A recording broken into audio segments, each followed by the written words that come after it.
few minutes we've got, this time we want to focus on some specific questions when it comes to plants and launching of the plants, but also evangelism and outreach, those kind of things as well.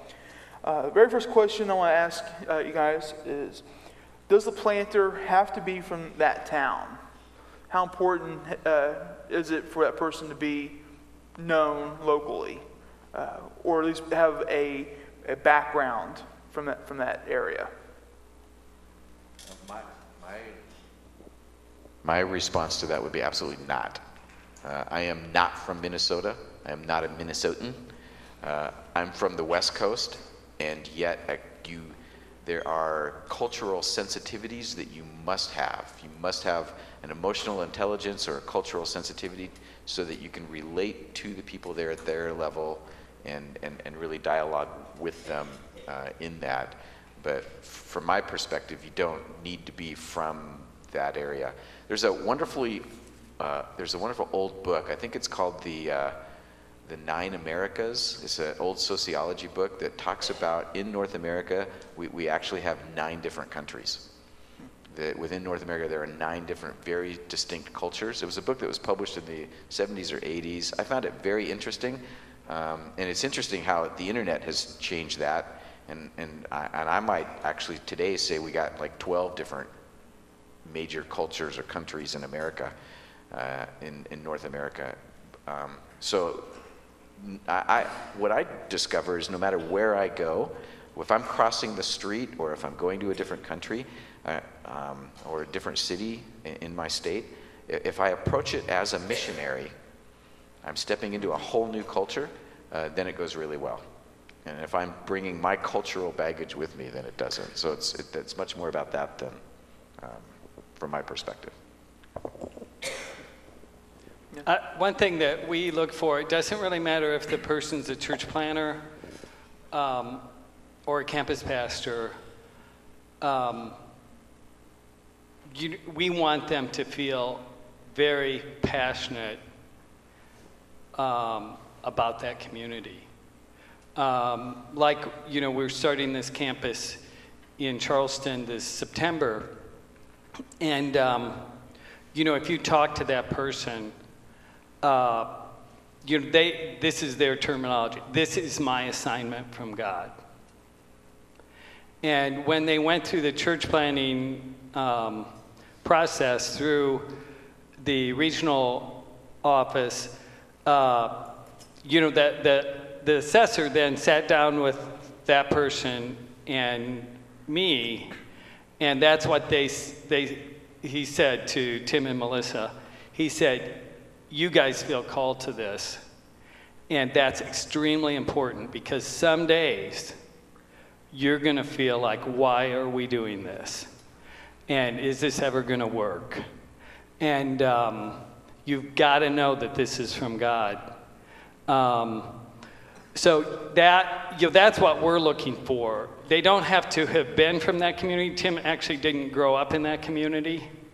But he feels like that's his assignment from God, is to reach Coles County.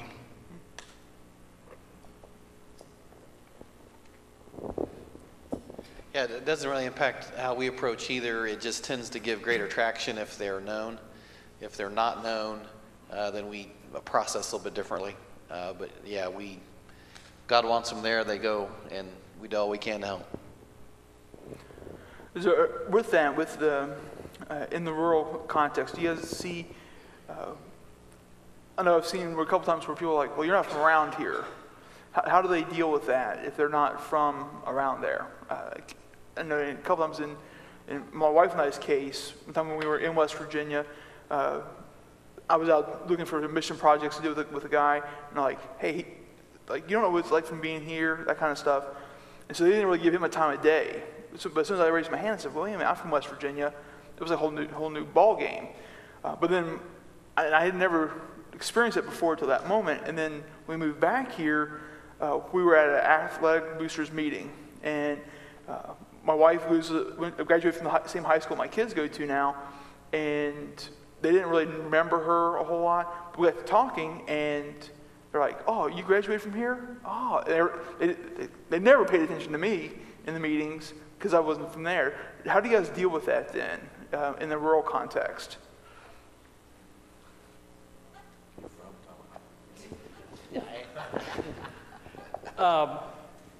I just have a couple thoughts. You know, it is much more pronounced in a rural context. You know, people in Chicago aren't going to say, you're not from here, Right. you know, because they're not from there either. But you know, they're looking to see, are you one of us, even if you're an outsider? And I remember Andy Smith, who's a American planting in, is he in Northern Ireland? Yeah, Northern Ireland. He was like, he basically restarted a church there and has done very well. But he said when we bought a house here, it changed people's attitudes towards us because all of a sudden they knew we're here to stay. One of us. Yeah. Us is a very important thing in rural America. When you become, when the pastor becomes one of us, and you use that terminology, you know, and that's really cool. Because once that happened, I forgot, maybe you said it this morning, but the legitimacy factor is really a big deal in rural America. But once you are in, the doors just, you know, come open. I mean, with school systems, with the government and everything. So, but Michael, why don't you, because you weren't native of Chippewa Falls, and just. Well, I think personally for us, one of the big things we did is we went to as many community events as we could come up with. And so it became a we thing. So like, I don't like Eau Claire North at all, because I cheer for Chi High, right? And so you take that mindset. You take the mindset of your community. So you have to love your community dearly. We fell in love with Chippewa right away. We could list the great things off of Chippewa Falls. And then I tried to find a connect, just like I say, Packer fans. You know, everybody likes the Packers. I don't know, the economy in Wisconsin literally goes down the day after the Packers lose. And it was no different for us. So right away you had to find that connects. And I think that us word comes in the most for what we did. And I worked in the school system, so I made a great point of trying to connect with that us feeling. So I think for me personally, that was the big deal for us in Chippewa.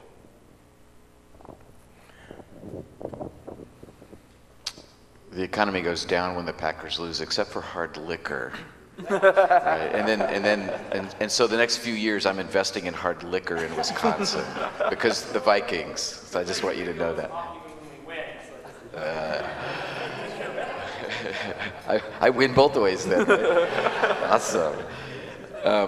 Yeah, so not being from Duluth, it's interesting. When I first moved to Duluth and people would say, you know, are you from here?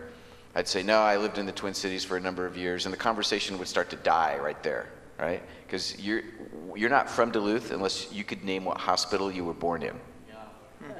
That's the way it is in upper Minnesota. You have to name the hospital you were born in. Graduating, that didn't count. Like you got to be from the right hospital. And so, but realizing that and realizing the other thing, so I couldn't claim that. And I was from California. I tried not to tell them that. For obvious reasons. I apologize for that part. Hi, I'm from California, I'm sorry. This is my CA meeting, you know, AA only different. But realizing what they did love and then beginning to excel at those things. So if you don't love winter, it's like not only will you never fit in, like they just won't plow you out. And so actually, you know, buying skis, buying snowshoes, you know, it's like I still don't own a snow blower. I've been there 20 some years. I still have a shovel. And so like now I'm a tough Minnesotan, you know. It's like snow blower, that's for you weenies. Like we know what we're doing. So, you know, it's just, but really buying into the community. Okay. So when somebody would make the comment, like you said you were in a meeting and they said to the guy, you're not from around here, immediately backtrack and try to figure out what did I just do to communicate I'm not from around here? Don't ever do that again. Right? That's cultural sensitivity. That's that emotional intelligence. Begin to think about what did I just do to communicate to you that I'm not part of you? Okay. And then never do that thing Again, begin to watch for those things, and you can see them just when you start to go there, and you can change direction in the midst of the conversation. So. If you guys have any questions when it comes to plans, launches, evangelism in rural America, feel free to. I was just going to say the town of under 5,000, I think this is true of all of them. The heart of that town is the school system.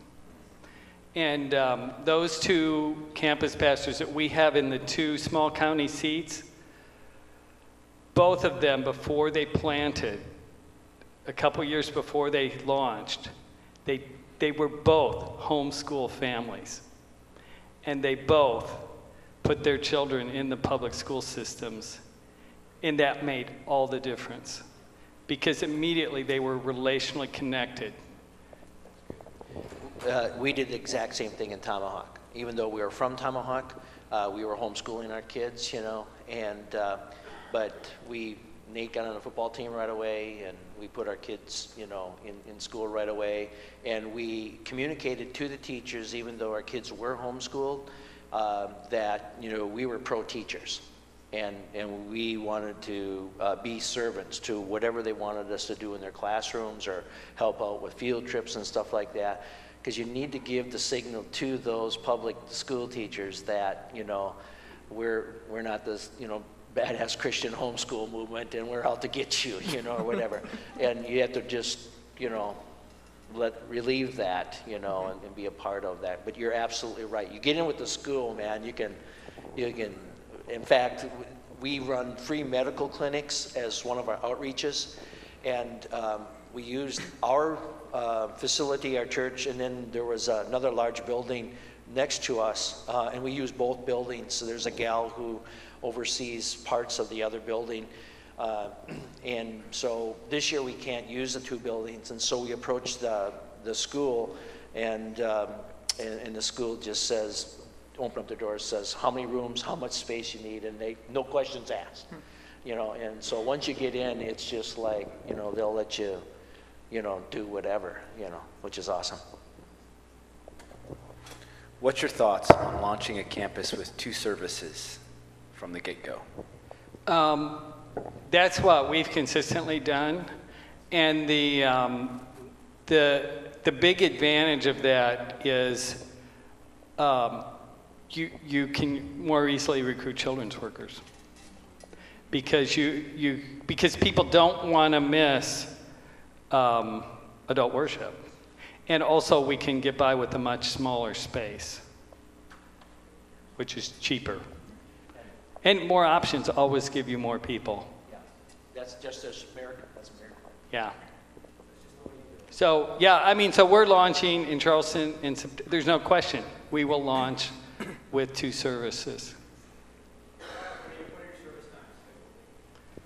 What works for us in Central Illinois, we're in the Central Time Zone. I know this is very community specific, but we have found the sweet spot of 9:15 and 11. But it's only the sweet spot in Urbana. In Sullivan, we get more people early. At the depressed industrial community, we get more people at 11. So, is it because maybe Danville has like a lot of farmers that are up early anyways, and then the depressed area, they have nothing better They to do have people coming from Indiana, although that would work the other way, wouldn't it? But I don't know what it is, but yeah, maybe the farming community, you get people sooner. Mm-hmm. Paxton, it's about even. So I don't know, but anyway, those are the 2 times that work for us. But you guys watch your television shows here at different times and everything. You're doing that in sites. Are you guys? Is any 4 of you seeing plants doing that, or heard of plants doing that, launching from the get-go with 2 sites or 2 services? Yeah, absolutely.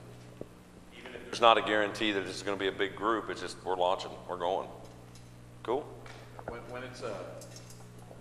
When it's a large launch, I've seen them do that. When it's a slow build, they don't. But when it's a large launch, I've seen them oftentimes start with 2 services for all the exact same reasons. What's that? Did somebody say something? No. Never mind. I know some people that have launched, we haven't done this, some people that have launched with one service do like a volunteer service, like a mini service before the service. So the workers get a mini service, a mini message, a mini worship, and mini offering. I know. One question that Ross and I talked about yesterday was about the whole concept of small groups, house churches, or house groups in small towns. Have you guys seen any that are like, man, that's kind of weird? What are you doing? And what's been your response to that? Are they leery of small groups in rural America? Well, from our experience is, I mean, we started in the living room, you know, as a small group, and, you know, that was totally weird for people to come in and join that. And, you know, until we went public, you know, people would join. Then we would develop more small groups. But we had small groups.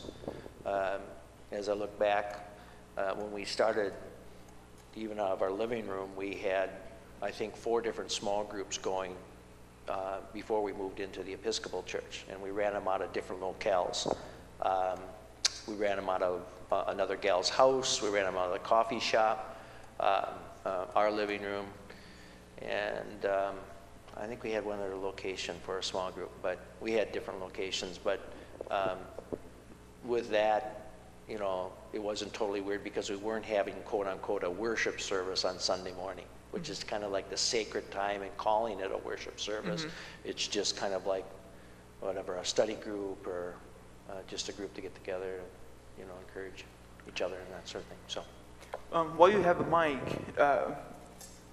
you moved back to your hometown to plant your church. Yeah. What did you do for the first 6 months? Since you were from there anyways, you and your wife both were. What did you do for the first 6 months that you were there? I mean, in terms of the plant, you mean? Yeah, as far as the plant goes, and whether it be outreaches, getting back into the flow of the community, that kind of stuff. Well, I worked at the local grocery store, which about 1/3 of the population would go through the store in a given week. And so I did my gathering there. So I was the gatherer. Yeah, and it was really a good thing. My brother who ran the business, he gave me permission to do whatever I wanted to do in terms of witnessing and stuff like that. And so I would take either people in the back room or upstairs in the office. And, one story, I seen this one gal come around the frozen food bin, and she just looked really down and out and stuff. And so I just quit throwing the pizzas in the freezer, and, you know, and I just said, hey, how you doing and stuff. And she goes, not very well. And I says, oh, what's going on? You know, and so, you know, she just lost somebody real close to her and stuff like that. And I just, that's a bummer and stuff like that. And I said, do you mind if I just pray for you? Now, when you're asking a Lutheran and a Roman Catholic, could I pray for you? That means that when you go to bed that night, when you're saying your Now Elemis, and it's God bless Carol, who I met at the grocery store today, Lord. Okay, that's their mentality. Mm-hmm. So you have to qualify that statement yeah, can I pray for you right now? Yeah, the Vineyard statement, yeah. And so could I pray for you right now? And she kind of looked at me like, well, I guess so, you know. And so I didn't even touch her or anything. And there's people walking by there wondering, what the heck's going on here, you know? And so I just welcomed the presence of the Holy Spirit just came and rocked her right there. And she just stand, you know, bawled like a baby and stuff like that. And after she calmed down and stuff like that, and I'm just watching this happen, and she goes, what was that? I go, oh, I left the freezer door open. It must have been that cold air coming at you. No, I says, that was God, you know. I mean, God was encountering you, you know, bringing comfort to you and stuff like that. She goes, oh, that was really cool. Nice. You know. So, you know, I did a lot of that stuff, you know. And so I would just watch for people. I watch for people's countenance and body language, and single moms who are having a hard time with their kids, or they might not be able to pay for all their food, and help them with that. And so just that sort of thing. And then I had other people, like we had a couple of business owners that we won right away. And so they were on the downtown beat. And so we had the coffee house owner, and man, a lot of people went in and out of that coffee house. And so she was sharing, you know, inviting people to the church, invite. So I just said, invite, you know, and so I got, whoever was our core team, they had to be inviting people, you know, so that was the big deal. That's what you got to do, gather, right? Yeah. And you need things to invite them to. Yeah, right. We had our small, we had Yeah, so you had four you had the small groups so going. we could invite them to the small groups if they were uncomfortable coming to the Sunday morning service. Like I said, you know, a lot of them were, because once we opened the doors in the Episcopal Church on Sunday morning, we almost doubled our attendance, just simply because in the Midwest, it's weird, Right. you know. And then I have people ask this question too, is, you know, what's the optimal time if you're only going to run one service in a remote town? We found right in the middle of the morning, 10 o'clock if you're going to do one service. Our sweet time, you know, for two services, which we went to, is 8:30 and 10:30, because you wanted to get that late service over before the Packer game. You know, or the Stanley Cup playoffs, you know, which, you know, and stuff. And so you just have to be really cultural sensitive to those things. Plus, I wanted to get to the, you know, get in front of the TV myself. Well, yeah, I mean, that's, Malcolm, I wanted to pick up on your other, you were kind of asking about micro churches, right? Like kind of, are there places where Right. you might just have a mini church? right, yeah. And we haven't experimented with this. Some other vineyards and other denominations, other churches are experimenting with, okay, so like the Rocky Mountain Vineyard does this, there's just like a retirement community, and they just go in there and, you know, there they do hymns. You know, that's the culturally relevant thing, but they mix in some contemporary stuff with that, and they, you know, they show the video, but it's a lot, you know, it's successful if you have 25 people there. You know, you're not offering youth ministry and children's ministry there, obviously. It's a niche. Now, there's some people that have, like, I know the Cincinnati Vineyards just got a couple of these going where it's just like, oh, these people moved away to North Carolina, they still want to be part of this church. We send them the video that they show in their living room.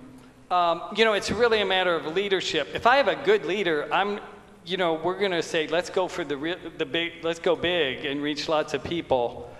But there are, you know, you got somebody at the fire station, or you've got, you know, there may be contexts where there's in a, you know, dorm or army base or something. The other thing that people are doing is, you know, which again, it stretches your paradigm, and is this really church, is internet services and internet small groups. Sure. We'll take this last question here, then we'll do Gary have dinner.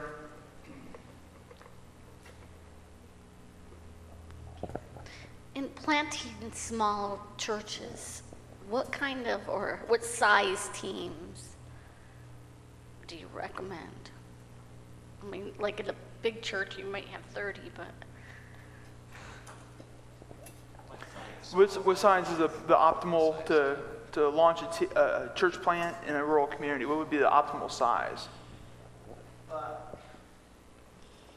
You know, typically in a vineyard, they would say you should have at least 20 people, you know, to launch.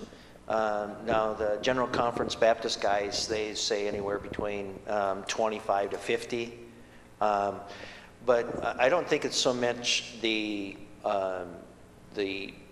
number of people, although that's a momentum thing too, is if you have numbers, you know, butts in the seats type thing. But I think along with Jim, as long as you got really good, solid leadership for those main systems, those main ministries, you know, worship, children's ministry, and, you know, a youth guy or whatever, or a small group, whichever direction you're going to go with your main thrust on your launch. If you got good, solid leadership on all those three, you know, then that's, you know, those people are going to be gathering people around them to help facilitate the launch. So, also too, I just think, you know, with launching in smaller towns, it all depends on how catalytic you are too as well. Makes a big difference. You know, and if you're not that catalytic, I would say that you need to have a larger group of people. Just so that you can create momentum right away, so it doesn't feel like, oh, this is just an oversized small group here and it feels kind of awkward, you know. Us Americans don't like that, you know, so we like big, so. Does that mean? The biggest mistake people make with a very small church is they make it work like a small group. You know, okay, let's have a testimony time, let's have a prayer request time. That will only ever be a small group, because that can never work beyond 15 people. Yeah, it's two very different dynamics, and the way we explain it to people is, you want people to experience God's greatness, like he's like, God's big, God's awesome. I'm a part of this big thing that God is doing. And they also need to feel like part of a family, like God is close, God cares. I have a group of people to walk with me through life. And those are two different types of settings that the early church offered, and we need to offer both of those settings where people experience both the greatness and the closeness of God through both small group and large group contexts. But if people start a small group context thinking this will grow into a large group context, but they run it like a small group context, it will stay a small group.